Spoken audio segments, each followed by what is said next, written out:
यो पितृपक्षमा देवताहरूको पूजा गर्ने कि नगर्ने भन्दा पितृहरूभन्दा देवताहरू माथि हुन्छन्।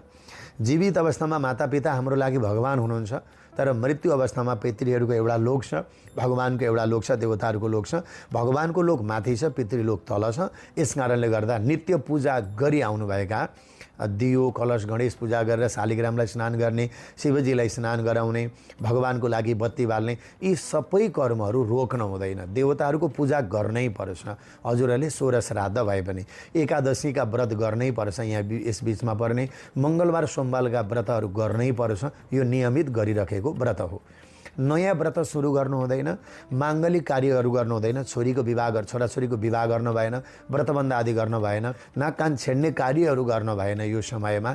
अनि घर सर्न भएन, घर प्रारम्भ गर्नु भएन, नयाँ व्यापारहरूको थालनी गर्नु भएन, धेरै ठुलो किनमेलहरू पनि गर्न हुँदैन भनिन्छन्। त्यस्तो यस कारणले गर्दा आफ्नो तिथि श्राद्ध नआइकन त यो 16 श्राद्धभरि त जति सम्मान गऱ्यौँ त्यति हाम्रो लागि राम्रो हुन्छ। नियमित गर्ने पूजा अर्चनाहरू सबै गर्न सकिन्छ। कतिले शङ्ख घण्ट बजाउनु हुँदैन भन्ने कुराहरू आउँछन्। यो शङ्ख पनि लक्ष्मीको पूजा चलिरहेको छ, शङ्ख घण्टहरू पनि बजाउनुहुन्छ।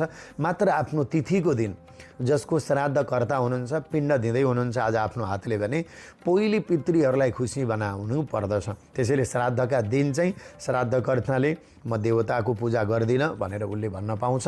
यदि वैष्णव छ, शरणागति छ, गुरु आज्ञा भएर शालिग्रामको सेवा गरेर त्यही जलले पितृहरूलाई तर्पण दिन्छ भने शालिग्रामलाई स्नान पनि गराउन सक्नुहुन्छ। यस कारणले गर्दा आफ्नो श्रद्धा हो। म पूर्वजहरूलाई पिण्ड तर्पण दिएर ब्राह्मणको आत्मनिर्धारका टीका लगाउँछु अनि श्राद्ध गर्छु भनेर श्रद्धापूर्वक पनि उसले बस्न सक्दछ।